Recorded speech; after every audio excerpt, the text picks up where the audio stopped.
Hi, everyone. Tashdale and welcome to the 8th session of our weekly virtual teachings by Venerable Geshe Lhakdor.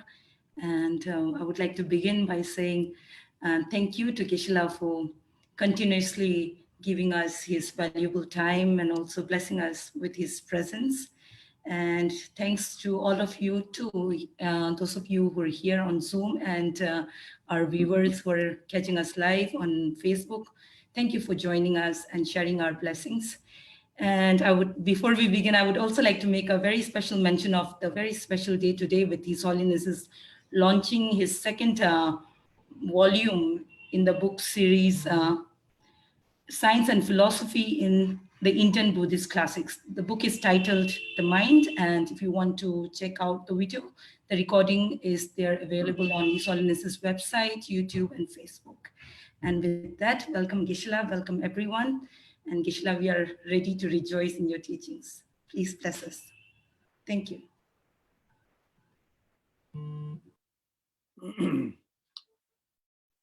Namaste. Can you hear?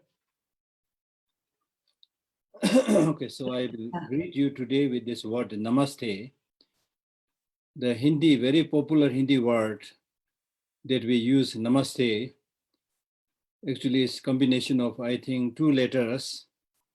Namaha means to pay respect, to pay obeisance. And Namaste, te means you. So when Indians greet each other, they say Namaste and fold their hands at their heart, very sincerely. And by that they are saying, I bow down and I respect to you. So to you here means not the body, but the real person, which you can call it as a immortal soul or whatever, according to Hinduism. But basically it is saying, I bow down to you, your person, in which your actual identity and my identity, there is a lot of similarity.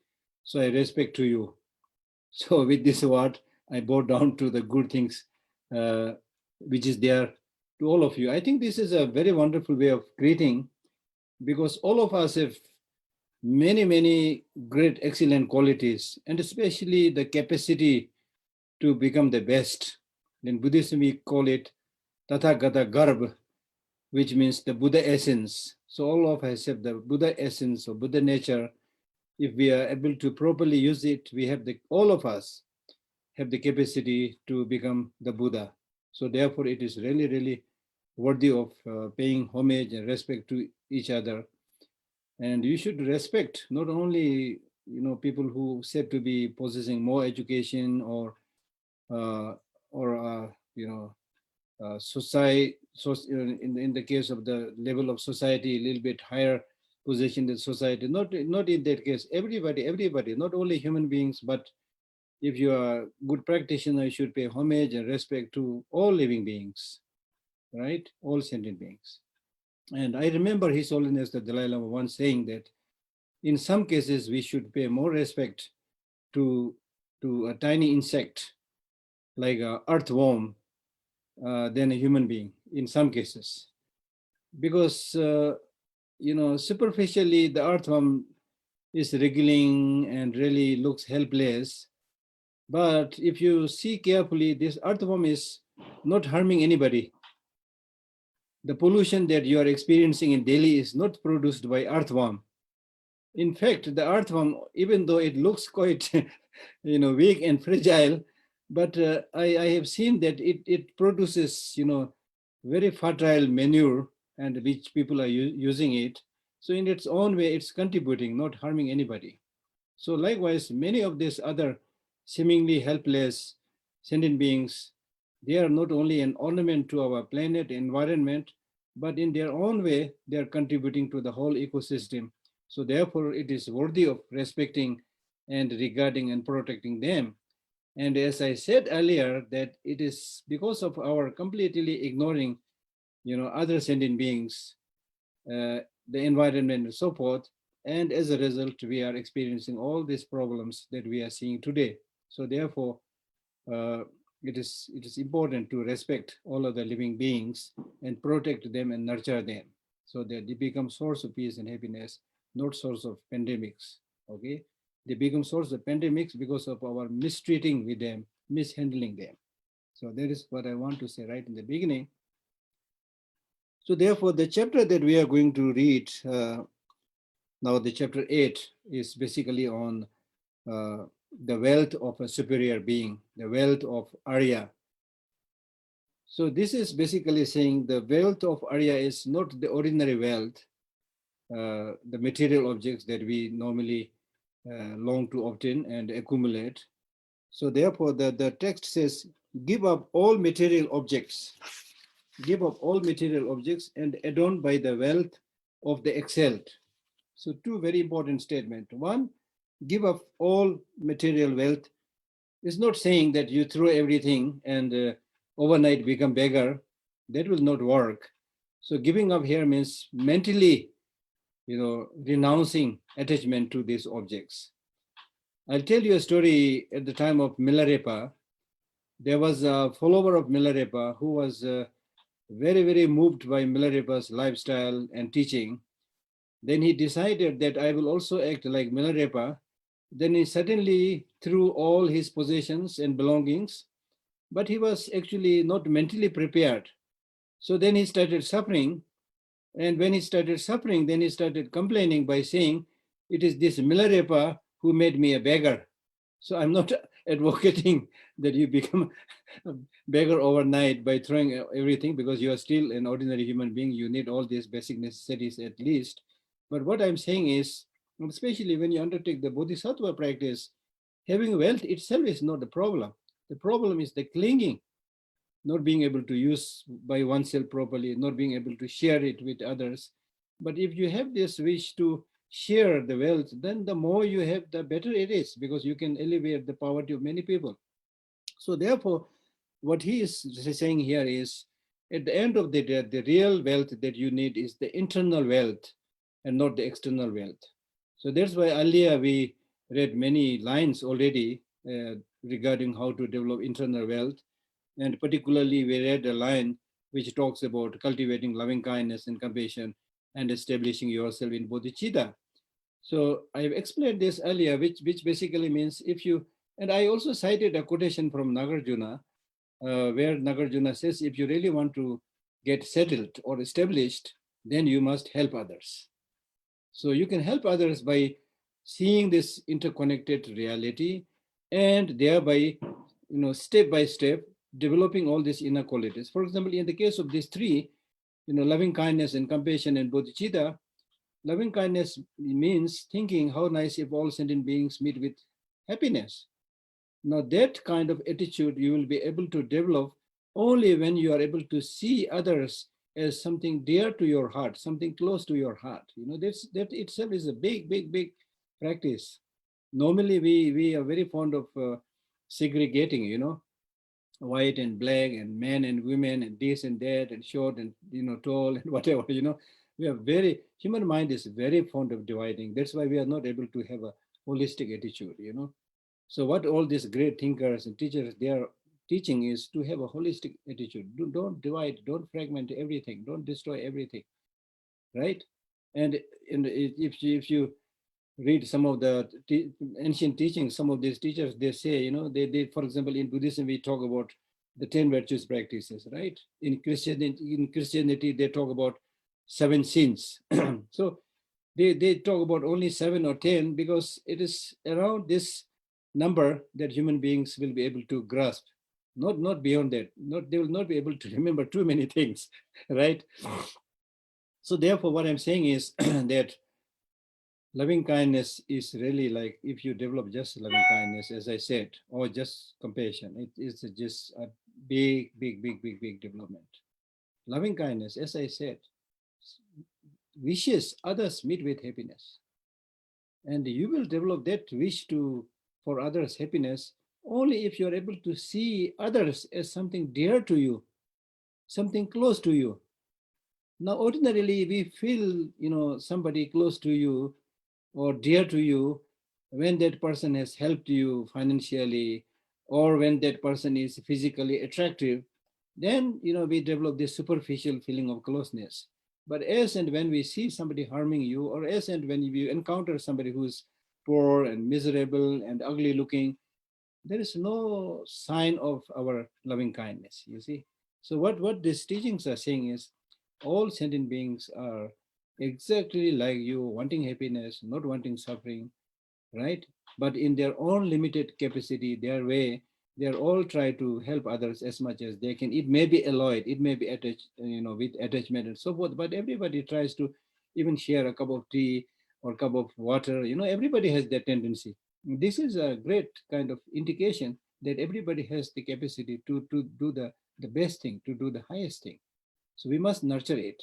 So therefore, and then when we talk about cultivating loving kindness and compassion, bodhicitta, we are not talking about doing a self-sacrifice. In fact, you will be the best beneficiary if you sincerely practice this, not hypocritically, but hypocritically, but if you do this practice sincerely, wholeheartedly, see others something close to you, something important to you. As I mentioned earlier, they're important to you because you're able to practice compassion in relation to these people. The best qualities that we are talking right now, compassion, loving kindness, bodhicitta, you can develop all these wonderful inner qualities in relation to these people, not in relation to a piece of iron or a tree or water or things like that. So it is due to this seemingly helpless, fragile sentient beings that you are able to cultivate all these inner qualities. So be thankful to them. That way also you'll be able to remember their kindness. So once you're able to see them as close to your heart and able to develop this loving kindness, then the next point is that how not only you will think that they meet with happiness, then you will think how nice if they are without suffering. And the next point is then you will think that it is not only thinking that they meet with happiness and without suffering, but I will myself take the responsibility of making them meet with happiness and making them meet with, remove the suffering. So there, now it is of course easier said than done, but this does not mean to say we cannot practice. So to start with, on a very small scale, help somebody in whatever way. I'm not talking just giving money, in whatever way. There are 100,000 ways you can help. And especially during this, period of pandemics and other crises, people are longing to get that help. So even if you just smile, and I've seen this, I've met a number of people, who have nobody to, tell their sad story, nobody to share their experience. Even if you just lend your ear and sit there and listen to them, pet them, and if possible, give them a cup of tea or whatever, they get inspired. They think it's not just me, there are good people looking after me. And then from there comes the wish to live longer. And that contributes to their health and well-being and the wish to do greater things, wish to change, wish to face crisis and all these things. But if these practices of loving kindness and compassion and bodhicitta, if these are not there, and if we try to address all the human problems just through money, then I don't have to elaborate this. Then we'll reach where to some extent we have already reached. I mean, I don't need to tell you a long story, but look at the human evolution. Long, long ago, when men lived in the cave, which means no house, naked, which means no cloth, and the food, all these delicacies that we are buying from the supermarket, nothing of that sort was there. So they used to eat fruit and leaves or whatever is available. Now, from that state, today, we can't complain actually. The rooms, your rooms may not be very big. Now we'll say my room is not big, my house is not big, but you have room. You have a house to live. And then look at the clothes, if you just open your wardrobe, I mean, all kind of you have all kind of clothes with all kind of shape and size and color and fashion. And, you will look more beautiful than a peacock, You have all this. Then, as I said, the food, and so then more than that, the communication. You see today, the capacity to communicate to each other, even during this pandemic. If you are able to share, you can talk to your people. Just say hello, and she is there or he is there. You can talk and exchange some light subjects to make each other's mind cheerful. All these accesses, all these facilities are there. Despite of all this material, amazing, unbelievable material facilities that we have at our disposal, despite of all this, still, in terms of the amount of suffering, it is still questionable whether the suffering and other forms of problems like depression and so forth has minimized or maximized, right? So basically, the sufferings are still there because we have tried to address these internal problems just with material external development. So this is a clear indication that unless you address the inner problems, unless you reduce the negative afflictive emotions within you and within other people, the solution will never be there. So this is the crux of the matter. We need to be very, very serious. We need to be very, very serious, especially during such experience of pandemic. We must make it a commitment, make it a promise to learn something from this experience. And then for the rest of life, the post-COVID experience, as they say, again, when it comes to doing something good, and also experience of suffering, human memory is so short. So short, we tend to forget everything. Now make it a point to write down all the experiences during this pandemic and make it a point, group promise or individual commitment, whatever, we make it, write down and say we'll make the next society a different one, better one. So that kind of commitment and willing to change must be there. And it is not the first time we are experiencing this pandemic. We experienced this before also. Probably on those occasions, people made some commitment promises also, but where are they now? Nothing.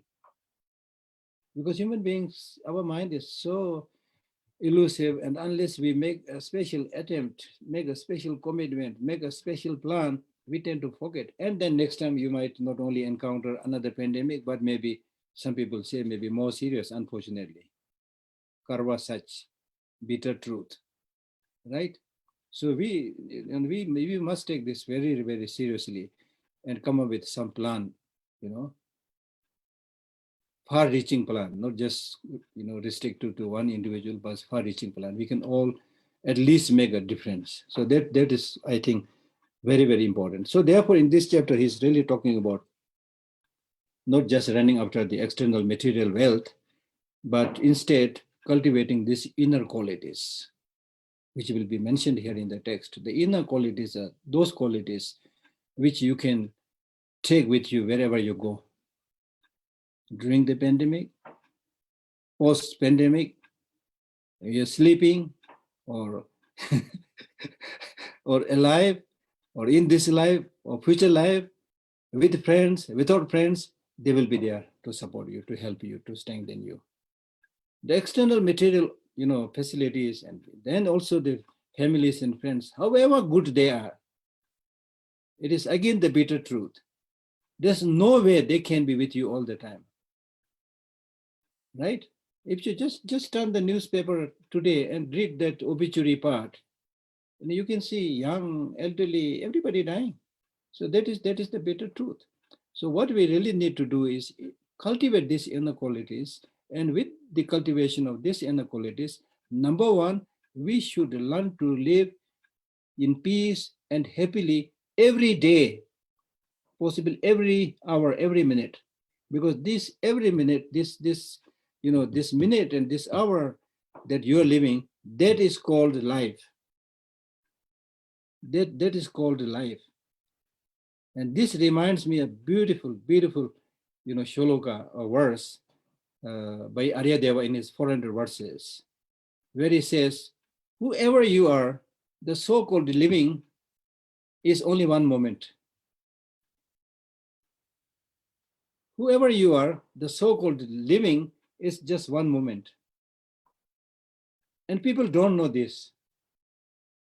Therefore, it is very difficult to find somebody who knows himself or herself. I think I know myself. You think you know yourself. But he says, no, you don't know yourself. I don't know myself. Because if you know yourself, then you should know that the so-called living is just one moment. So if you don't live that one moment properly, you are missing a part of your bigger life. So live happily, peacefully. Many of us are a little bit more privileged. We have the needed facilities, so there are many reasons to be happy. Even for others, comparing to the animals or many other very, very fragile insects,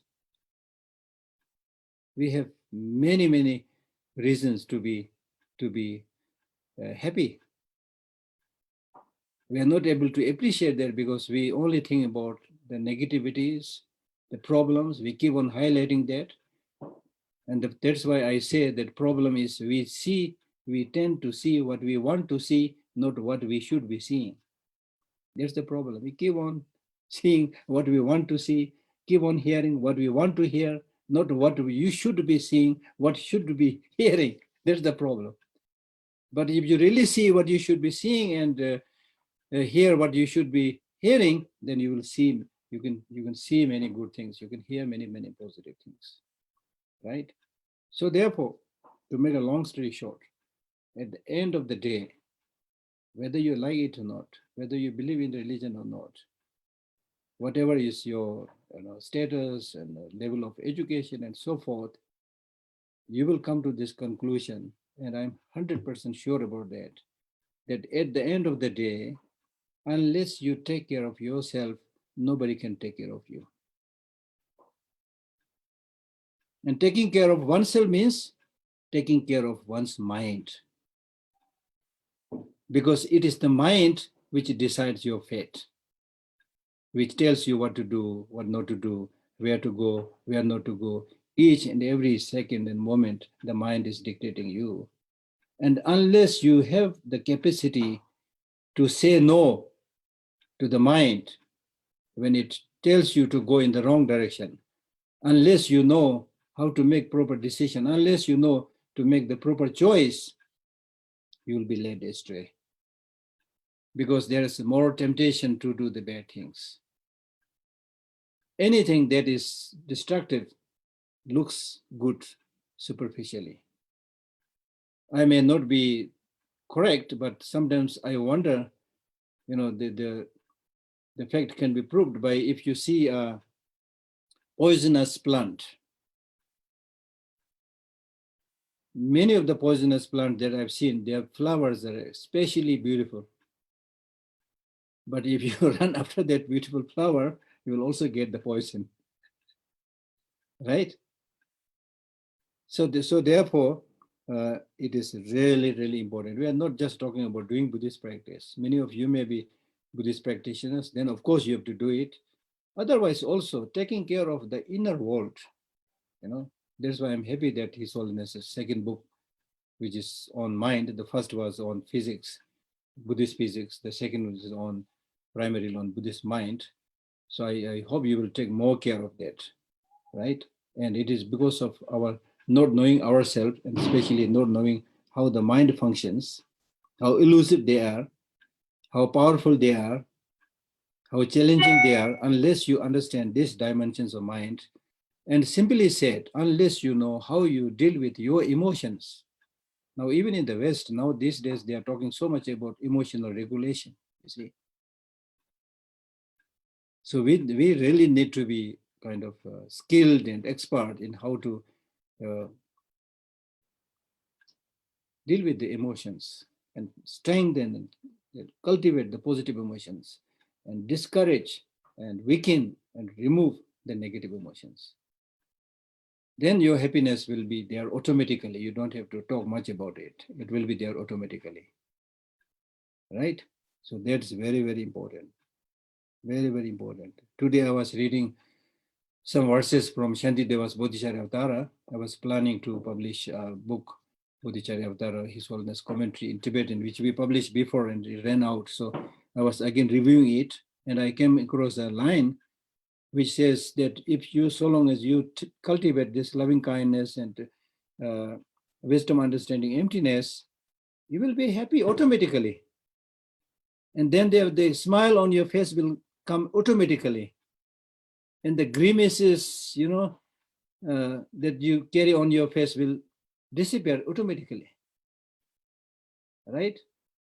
The smile on your face is not there. Grimaces are more on your face because you just think about the negativities and you maintain short-sightedness, narrow-mindedness, and the end result is, and then think just about oneself, then the end result is you don't get what you want. Despite a lot of material accumulation, you feel lonely, unhappy, things like that, right? So from our point of view, we can wonder and think how Milarepa was happy in an empty cave. How can he be happy, right? So that clearly shows that it is possible once you change your mental outlook. And I remember a statement by Buddha who said, "I'm happy because I have nothing." Look, just look at the statement, you see. We will be crying and shouting and saying that I'm so unhappy because I have nothing. But Buddha says, I'm happy because I have nothing, right? So therefore, what I'm saying is not asking you again to become beggar overnight, but what I'm saying is the importance of cultivating these inner qualities. So in the case of cultivating these inner qualities, the discussion of this chapter was happened in a place called Nithang when Atisha was staying with Domtamba. And then during the discussion, they broached this subject.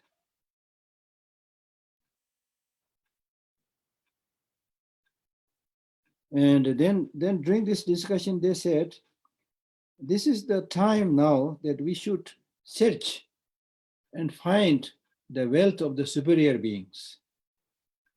We should now find and discover the wealth of the superior beings.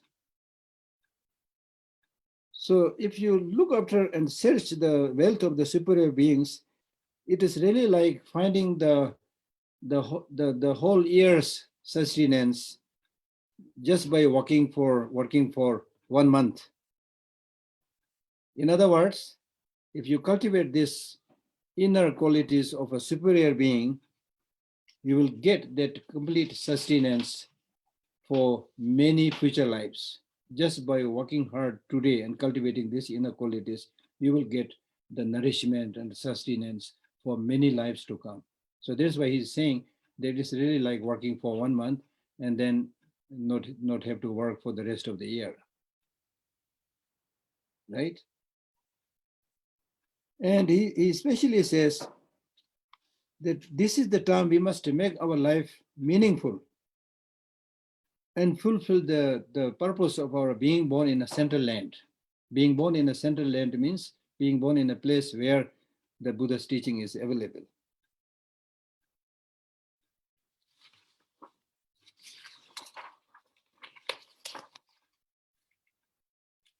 Now, in order to help you cultivate these inner qualities and lessen your attachment to the material objects, he says that day and night you meditate on impermanence,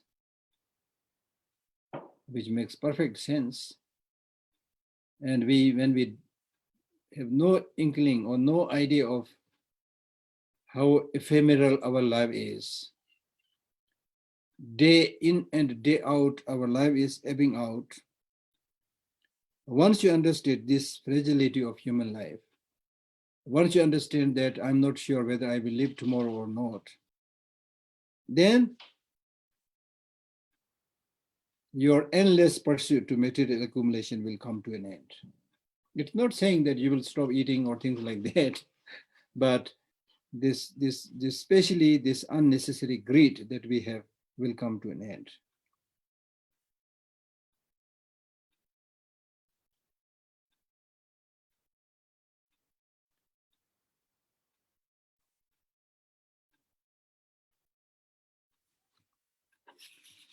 So in this text, he uses the word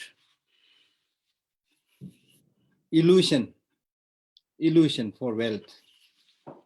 The Tibetan word for wealth itself is very, very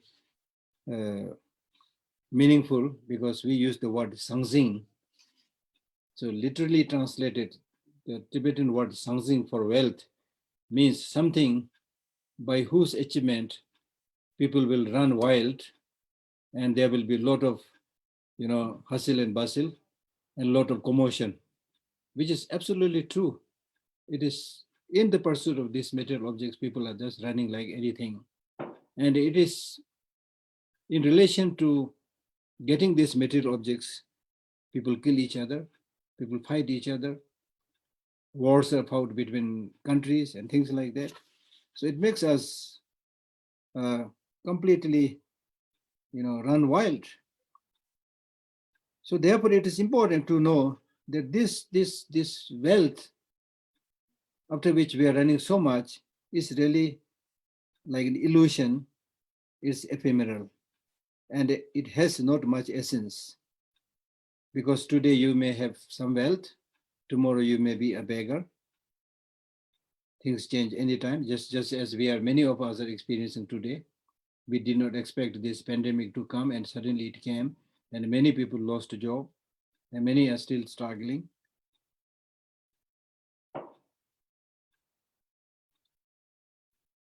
And ordinarily, he says, normally what we do is the practice known as exchanging one's own wealth, barter or exchange. You sell your wealth to others and then make profit and get something from others, things like this. And when you engage in such marketing and bartering and exchange, then this will make you run. This will make you very, very busy, as we are saying today. I mean, this teaching is given so many years back, and which we are actually doing today. Everybody is running, as I said earlier. Running for what? For material accumulation. And we run because we want happiness. We run in all the directions in search of happiness. But Atisha says, so long as you don't have contentment, you will not be satisfied, and you will do more running, and that will in fact increase your suffering. And this is like putting a spark of fire at the start of a forest or something. When you put a spark in the forest, it will become a wildfire, right? So therefore, before you produce this forest fire by that spark of desire must be stopped, must be lessened right in the beginning. Otherwise, the whole forest will be burnt by that fire of desire. Wealth, from one point of view, he says, is really, as I said, interestingly, I already mentioned that, but it is here in the text. It says it's like the flower of a poisonous plant, poisonous tree. Because when you see this beautiful flower on a poisonous plant, then the innocent children, they would just go to get that flower, and by doing that, they are touching poison, and they may lose their life.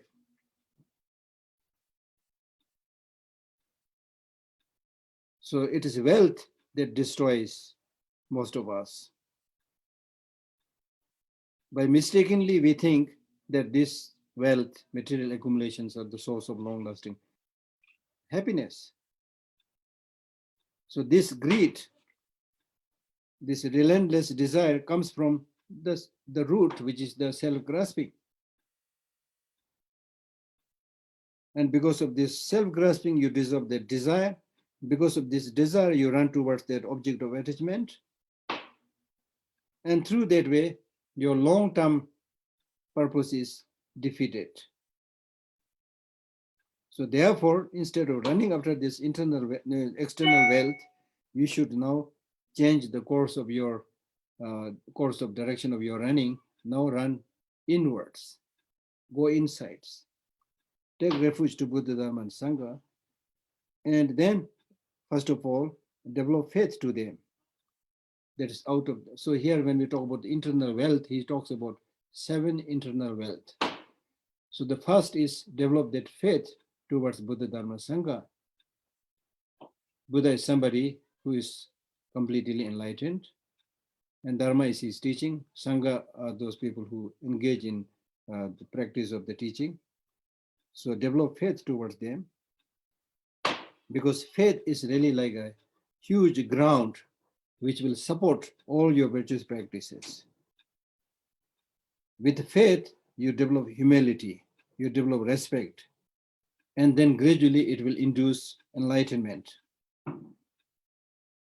So therefore, see that faith a source of many, many great qualities. People who are without faith,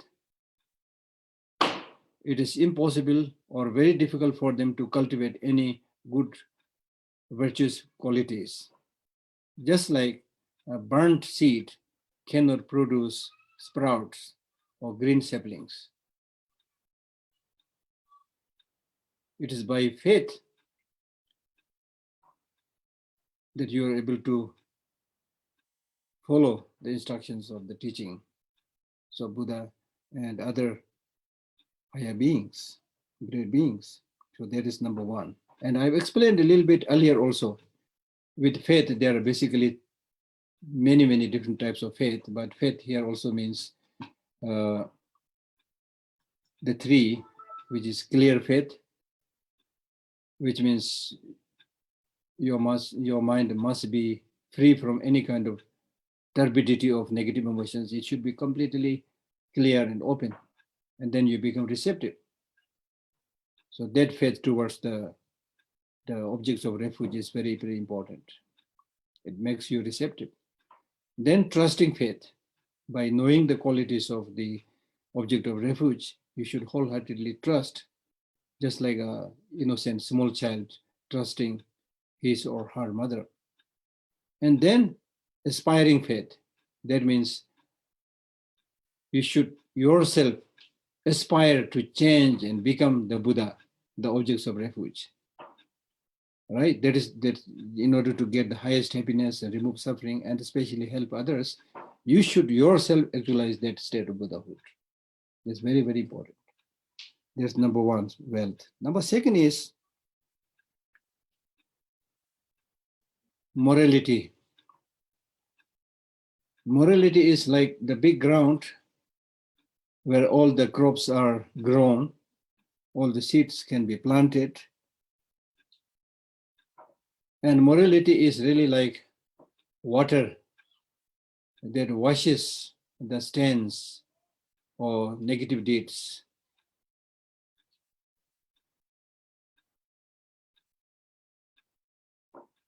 When you have observed this pure practice of morality,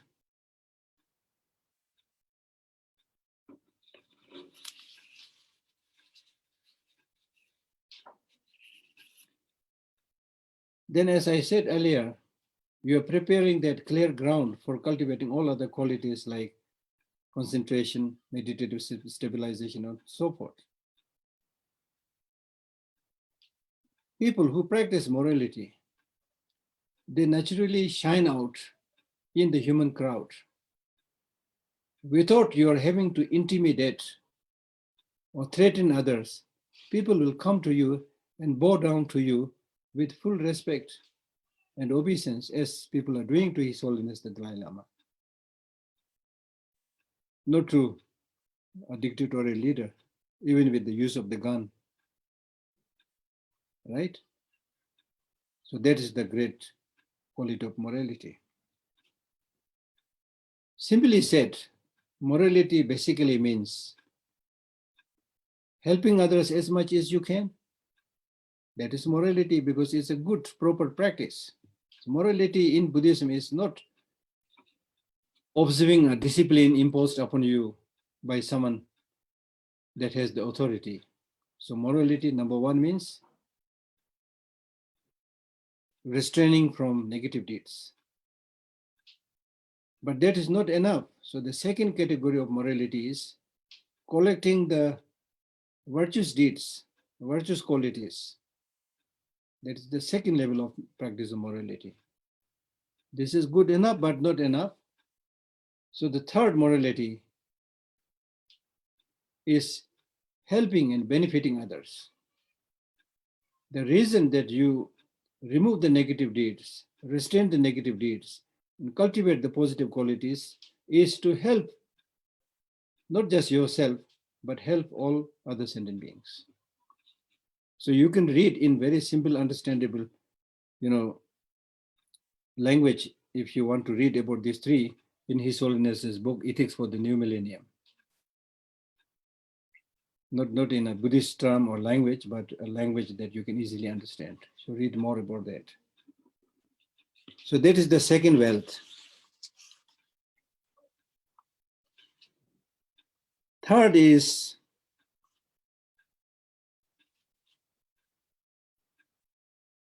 practice of generosity or giving.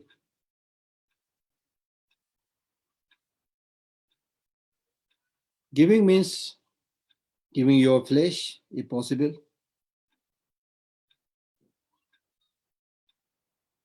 Of course, we have not reached that state, but if possible, even giving up your body or all your possessions. Because the more you give, the more you're accumulating that merit to be rich, if that is at the end of the day, if that is what you want. To become rich is not just accumulating more, but just giving more. Very interestingly, scientifically, some scientists, they did a test about this, whether the givers are more happy or the receivers are more happy. And through this test, they found that the givers are more happy than the receivers. So this is so interesting, So you need to start doing that, practice that, and you will understand why this is so. Because it is, in the spirit of human nature to share. But sometimes because of the societal circumstances, environment, we don't do this. But if you really start practicing a little bit and giving, at least to start with, giving those things which you don't have much use, because we have so many things we have accumulated which we are not using, at least start giving those things which will actually clean your house, and also you can benefit many others. For the benefit of many others who have not heard about this, I'm sharing this example of a Kadamba master who was also an ordinary person like you and me, and who was also in the beginning, he was so miser and so spendthrift. And he realized that this is a big drawback, and he decided to practice giving, but he could not dare to give anything to others. So what he did was he picked up something in the right hand and gave it to the left hand, his own right hand to the left hand. Then he picked up something on the left hand and gave it to the right hand. And after repeatedly doing this, then gradually he learned to give and share to others. And once you give something to others and see the smile on the face of others, you will be so thrilled, you will be so happy, then you will feel, yes, I made somebody happy today. And you can easily do that. All of us can easily do that. So it may be sharing, now the giving means there's so many giving. Giving means not just material giving. Giving means giving fearlessness. That means if somebody is full of fear due to pandemic or other things, just go and meet that person, talk to that person. That person may be only, getting all the fearful side of the COVID and not the cheerful side of the coming of the vaccine and other things, So share those side of the story, right? And sing a song together and enjoy a nice food together. There's so many things we can do. We are so-called clever human beings. So we should use this clever human mind for many constructive things. And the day and the night will go like this. And with the passage of time, this pandemic will also be over, you see. So we can change it. So giving fearlessness. And then giving Dharma teaching, just as I'm supposed to be doing here. So Dharma teaching, not just Buddhist teaching, but share your expertise, your education. Maybe it's a computer skill, maybe it's mathematical skill, whatever skills that can help uplift the life of that person, share it. So there's so many things that you can give. And then also giving service. So many things that you can give. And make sure that when you practice giving, give those things which is going to help others, not harm others. So therefore, giving poison is discouraged. Giving knife is also not very good. Not forbidden, but not very good. Right? So give something that that in my case, I'm not saying I'm a big practitioner, but I'm saying is occasionally I give torch to others. Small flashlights, which might help save other people's life, torch, or a nice book, or pen, something to write, something that will help them increase their wisdom. If you look at the story of Shariputra, one of the foremost disciple of Buddha, he's said to be the person with the supreme intelligence. And it is said that he got this supreme intelligence because in his past lives, he distributed needle with thread to sew the broken cloth of other people. So from this, what we are saying is, give those which will mend what is broken, It's a beautiful idea.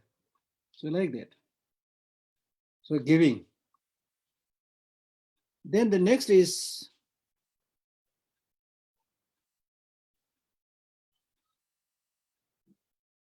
literally translated. The next is listening or hearing.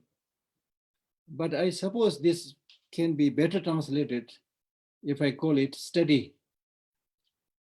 Those of you who have attended His Holiness' recent teaching, even otherwise in many of His Holiness teachings, His Holiness is repeatedly saying, study, study, study. So therefore, it is by studying, it is by listening that you will be able to know the Dharma. It is by listening to the teaching that you will be able to give up negative deeds. It is by listening to the teaching that you will give up many meaningless activities that you are doing, very meaningless ways of life that you are leading. You might be able to give up that. And it is listening that your ignorance can be dispelled. Right?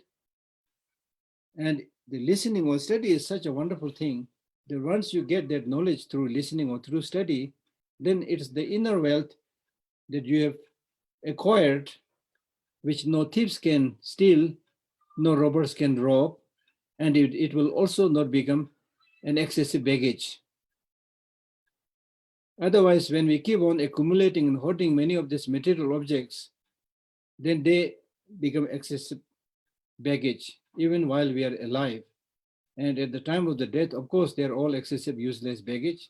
We'll have to leave everything behind. But even before death, even when we travel, if you carry too much, then the airlines, they permit maybe 15 kilos or 20 kilos. And more than that, if you carry it, then they will tell you, Madam, sorry, you have to pay for the excessive baggage. So I have been telling people that Buddha told this a long time before, don't carry excessive baggage. And nobody listened.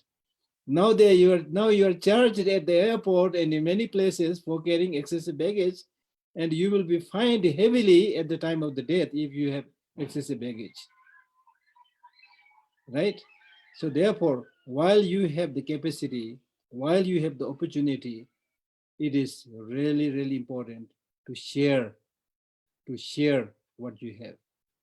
I remember one of the teachers saying that I'm not going to talk much about the benefit of giving, but I'll tell you about the disadvantages of hoarding, disadvantages of grasping. You see, it's not only not good for others, it's not good for you also. Now, in many big countries, hoarding has become a huge problem, especially during pandemic and other difficult times. Some of the business people, in order to raise the price, they hoard.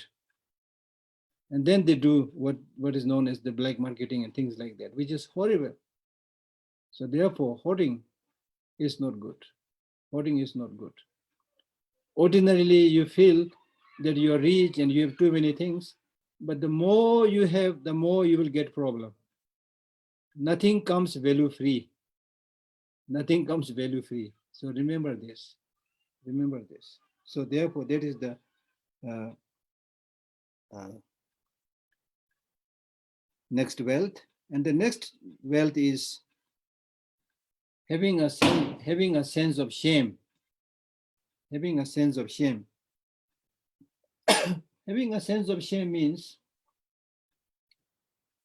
taking yourself as an example, saying, for example, I can't do this because I'm a monk, I can't do this, or I'm a Buddhist, I can't do this. So using yourself as a reason and stop doing destructive, negative things, then that is called observing the discipline, observing the practice with a sense of shame.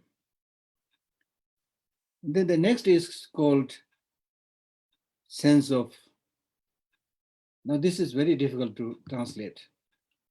I've seen so many English words used for this, but I don't know which one is the best. I can't say. For example, some people use the word conscience. Some people use the word modesty. Some use the word decency. Some use the word humility. So this Tibetan word tell you, which basically is different from the sense of shame. Here, tell you basically means you stop doing certain destructive negative activities because of concern for others. Because of concern for others. Not yourself as a reason, but you take others as a reason. If I do this, what my parents will think. If I do this, what others feel. With this concern for others, you stop negative deeds. That is called tel yoba, or having kind of conscience or concern for others. I remember clearly Nagarjuna, I think Ratnavali or somewhere, he mentions that the world is sustained by two things. When people have a sense of shame and people have a consideration for others, then the world can be looked after, world can be sustained. If people have no sense of shame, no concern for others, unfortunately, many, not only ordinary people, many so-called leaders,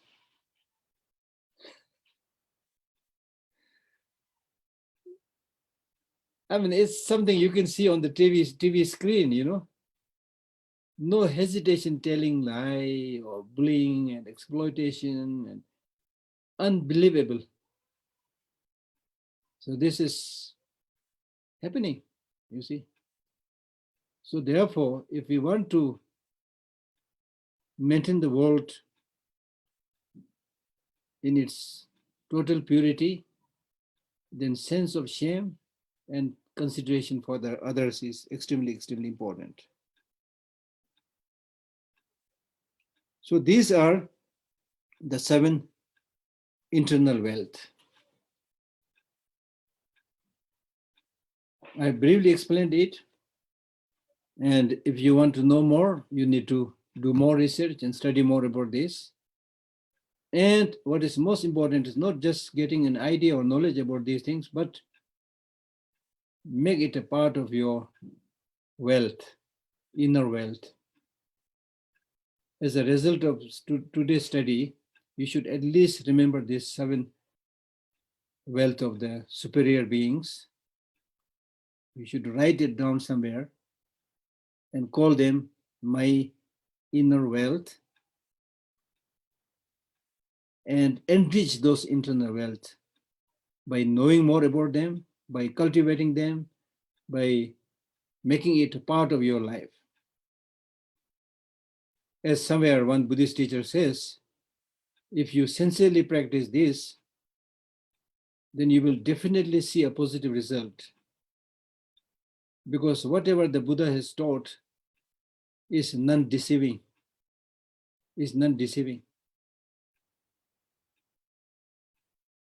right? Of course, there are so many other internal wealth we must cultivate, but here especially he mentions these 7 internal wealth, and he emphasizes the point by saying that since these are the supreme wealth of a superior being, you should always try to nurture them and make sure, sorry, the last one I forgot. The last wealth is the wealth of wisdom. Wealth of wisdom. Because if you have this wealth of wisdom, now wealth of wisdom is of many types: wisdom, understanding, impermanence, dependent origination, shunyata, and so forth. As you will recall, that earlier we spoke about bodhicitta, compassion, loving kindness, which is the side of the heart. We call it the skillful method. And if you develop the wisdom, understanding the way things are, with the development of the heart, the bodhicitta, then these two, the development of bodhicitta and the development of wisdom, understanding, emptiness, these two are like the two wings of the bird. Just as the bird is able to soar in the space with the two wings of the bird, likewise, with the cultivation of these two most important inner qualities, we will be able to fly into the space of enlightenment. And he finally says that this kind of cultivation of 7 inner qualities are not easily done by many people. And especially these qualities cannot be cultivated if you're born into a negative state of existence. So that is to say that now is the time. The occasions for developing such inner qualities will not come all the time, in all lives. So therefore, cultivate these supreme inner qualities. And if you develop this wholeheartedly, sincerely, you will become an object of offering, object of respect by the deities and by the human beings. Isn't this amazing? So this completes the 8th chapter on the 7 wealth of the superior beings. Okay, so we stop here today. Some questions? Hello, everyone. Please ask your questions. You can raise your hands as usual. Or if you're extremely uncomfortable, you can just write your questions in the chat box. Yeah. Okay, Jackie, you can go ahead. I'll send you an unmute request. Hello. Hi. Yeah, I was wondering, you mentioned Arya Davis 400 verses in the living is only in one moment, and it's hard to know yourself because you don't. Can you expand on what he meant by knowing yourself? I'm sorry? Oh. Not clear. Oh, sorry. Can you hear me now? Yeah. Arya Davis 400 verses, you mentioned living in the moment, and therefore we don't do that so we don't know ourselves. Can you expand on what he meant by know yourself? Is that just because you're not experiencing each moment that you don't know yourself, or you don't know yourself, like I don't know that I'm, arrogant or something because So when we talk about the self or the person, it is just a stream of continuity of many moments. So therefore, if you don't know one moment, it is equal to not knowing yourself. So therefore, he's saying that ordinarily we think, when we, to our unquestioning mind, when we talk about somebody, or especially when you think about yourself, we tend to think that I am somewhere here where I can lay my hands on and touch it. to our ordinary unquestioning mind. When you're questioning, it's a little bit better, but ordinarily we hardly question in our day-to-day running, busy life. We hardly question. Then you think, I'm running, I'm eating, I'm here, fine. You take it for granted. You see yourself as something concrete and solid, and which can fight somebody, which can face the challenges or things like that. You see it's something concrete. But then if you search it, your body is not yourself, obviously, and your mind is more closer to the self, but that mind is also not yourself. A clear indication is that normally we say, my mind is not happy, my body is aching, or so forth. So clearly showing that this body, your body and your mind is what you possess, what you own. So the owner and what is being owned has to be different. So that is to say the owner or the self is different from the body and the mind. But again, if you want to just lay your hands upon and say, this is I, it is not possible to do that. It's just conglomeration or heap of many moments, many situations, many experiences, many events. So therefore, you need to understand each and every moment to understand the self, to understand the life. Okay. Next, we have Natasha. Natasha, can you please unmute yourself? Geshe, Yes. good afternoon, Geshe. Very glad to see you. I have, as usual, questions from YouTube from our Russian listeners, and I just would like to let you know that we have 3 questions. Okay. So please Norzin, please let me know if I may ask all of them. Yes, please go ahead. Okay, so the first question from Dinara. She asks, I heard 2 points of view. The first one, to begin practice, you don't need understanding emptiness, because Tantra has its own methods of realizing emptiness. And the second point of view is that both are required, because any practice begins from the emptiness. So what is correct? No, practice, when you talk about practice, you're talking about a vast subject. It can be just practice of compassion and no emptiness at all. That is also practice. It can be practice of patience. It can be practice of giving. It can be practice of loving kindness. There's so many practices. They're all practices. So you cannot say without emptiness you can't practice, right? And you cannot say that, and also it is wrong to say that in Tantra, practice of emptiness is not necessary. And in fact, in tantric practice, emptiness is a must, without which you can't visualize yourself as a deity. One very important factor that is used, or statement that is used when you visualize yourself transformed into deity, we recite these famous Sanskrit lines, Om So Bhava Shud, Sarva Dharma So Bhava Shud, which is basically saying, Om So Bhava Shud. Om refers to the person. Om is a combination of 3 letters, A, O, Ma, which symbolizes the body, speech, and mind, which means person. So Om So Bhava Shud means the person is by nature pure. That means devoid of independent existence. And just like the person, Sarva Dharma So Bhava Shud, meaning just like the person, all phenomena are devoid of inherent existence. They are pure by nature. So through this way, when you think and meditate on this emptiness of the person and all phenomena, then you dissolve your perception of ordinariness. And from that state of devoid of ordinary perception, you arise yourself into a deity. So without that understanding of shunyata, there's no way you can visualize yourself as a deity.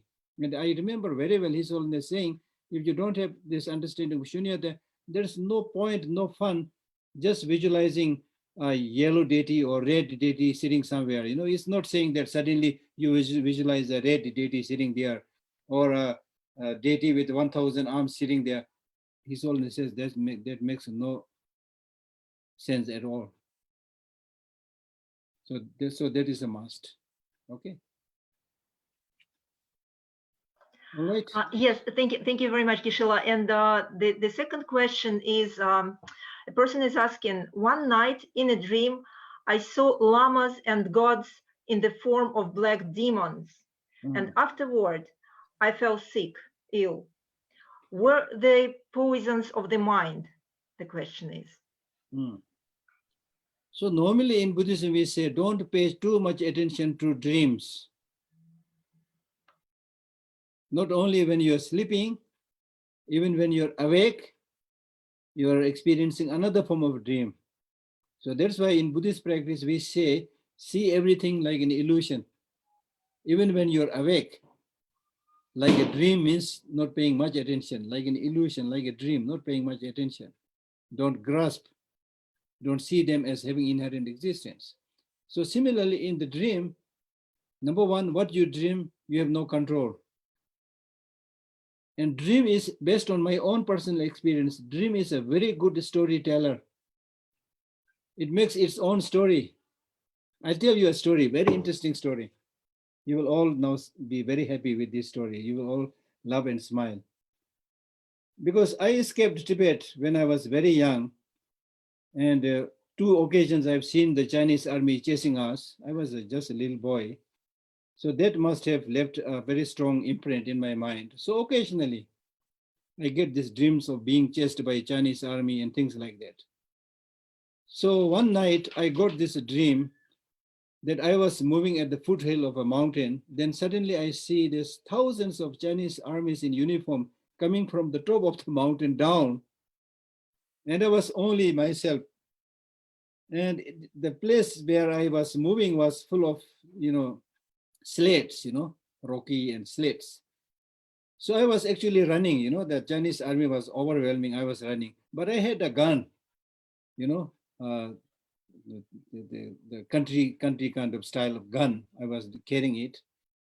And then somebody fired from the Chinese army, and the bullet hit on my, I think, right or left side. And I was, the blood coming out. So I had one of my hand holding that, closing that blood, and another hand holding that gun and moving. And I could hear the slats, slipping under my feet and things like that. So I was so scared that because of this fear, I suddenly woke up. Now the story. When I woke up, what I found to my great astonishment was that there's a small something like, I don't know, whatever it is. Something was like hurting me on the side where I thought the Chinese army hit a bullet, you see. So that's why I'm saying the dreams are very good storytellers. So don't pay much attention to the dreams. And as I said, sometimes if you're a good practitioner, sometimes the demons try to disturb you and come in the form of a Buddha or a teacher and things like that is also possible. But whatever it is, dreams are dream. Don't pay too much attention. If you get a very good dream, maybe good, feel happy, but don't get too excited. This is what we exactly do in our life. When you hear good news, it's good, but don't get too excited because bad news is waiting. When bad news is there, you will feel sad naturally, but don't feel too dejected because the next one is good news. So that is the experience that we have in dream and also in life, right? And then much of the dream that we get is either due to past life or something that you did few years back or something that you did this morning. It leaves an imprint, especially if it is the what you did was very impactful, then that imprint gets activated again. Okay. All right. Yes, Geshe, yeah, thank you so much. And may I ask just the last question for today from our Russian audience? Right. It is a short one. What texts do I need to read to cut out 8 worldly dharmas? 8 worldly dharmas, you should really read the mind training texts. The easier text is a very good text that you should is 37 Bodhisattva practices or 7 points mind training or 8 verses by Geshe Lhakdor. These are excellent texts. Okay. Gishla, looks like this is it for today's session, Gishla. Good Thank news. you so much. You can rest a little earlier today. Just kidding. I just wanted to say before we wind up, particularly for people in India, that today is the eve of Diwali, Festival of Lights, where it celebrates the victory of good over evil. And so in these very challenging times, our Diwali greetings and prayers to all of you around the world, and certainly to all our Indian friends who celebrate this. So in these dark, difficult, challenging times, what ordinarily happens in Diwali is that we burn lights and lamps and firecrackers. In Delhi, we're not burning firecrackers because there's so much pollution. And this also welcomes, for those of us who are sort of a little familiar with Hindu-Indian mythology, the return of Lord Ram from a long exile, back to his rightful place. And so we call that Ram Rajya, which is the rule of virtue. So, with a prayer that this may prevail in these dark times. And we celebrate this particularly because I think in the context of His Holiness the Dalai Lama, who so gloriously embraces diversity, different faiths and religions, and encourages us to learn from them. So in that spirit, very happy Diwali from the foundation and all of us. And we look forward to meeting again next Friday. Thank you very much, Geshe Lhakdor. Thank you all. Thank you. Thank you, sir. Thank you, Geshe Lhakdor. Thank you, everyone. Happy Diwali.